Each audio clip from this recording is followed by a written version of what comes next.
Hey, it's Freiburger, and I'm about to show you a sample episode of a show that we do on MotorTrendOnDemand.com that's called Roadkill Extra. It shows up every single weekday. It's got stuff like outtakes from shows, behind-the-scenes stuff, tech tips, you name it. You can see them all with a free trial at MotorTrendOnDemand.com.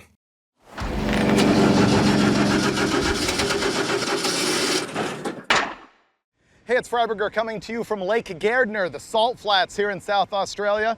And when I came down here for Speed Week, I really thought that I was going to be here showing you a bunch of freaky vehicles that I didn't even recognize out of the stuff that they do here in Australia, that it's like I look at it and I go, oh, this is super, super cool, and I have no idea what it is. Instead, I found this. You know what this is?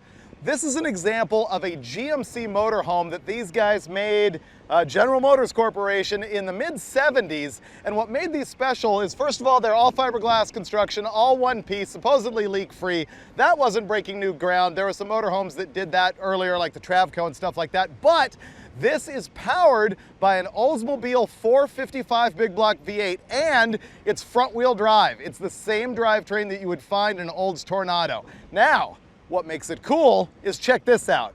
If you walk over here, you'll see that the Land Speed Race team that we are running with here at Lake Gardner has converted it to a car hauler by shortening the body on the thing. That's what makes this roadkill, that's what makes this genius. If you have a look over here, you can see that the big deal with GMC when they first made these is that because it was front-wheel drive, it had a very, very flat floor. It wasn't like a typical motorhome that had wheel wells and things that you had to get around in order to build your cabinets and everything. You had a lot of living area in it because it was so flat. But because of that, you can also take the whole body, as they've done here, and shorten it the full length of the motorhome, and it's low enough that it is a car carrier.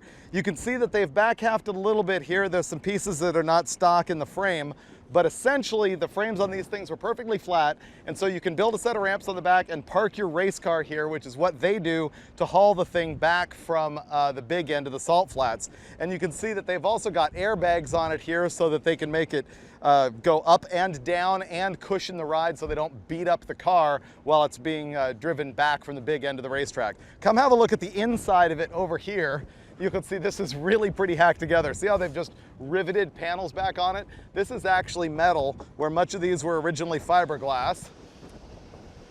And real basic crude stuff here. All you got here is room for your crew and your driver when you pick him up at 7 or 8 miles down the Bonneville Salt Flats from where you originally took off from at the starting line. You got room for all your stuff. You can trash the interior, doesn't matter. It's all full of salt. Now, you might ask yourself, what really makes this roadkill? I mean, of course, partially it's because of what they've done with their ridiculous vehicle. Two other reasons. First, the drivetrain that's in this thing, that 455 Oldsmobile and the transaxle, happens to be the exact same powertrain that we've got in the Maserati. You know, our little yellow Mazda pickup truck that has the engine in the bed? Same exact drivetrain as this, same as an Olds Tornado.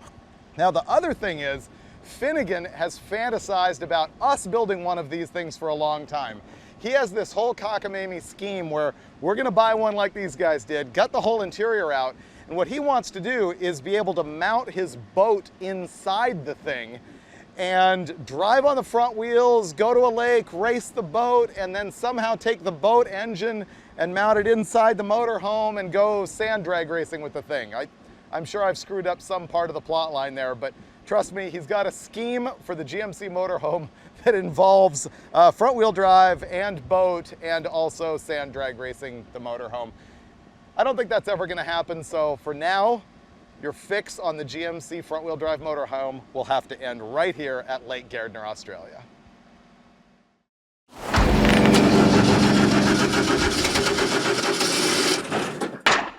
If you need more Roadkill Extra, go sign up right now.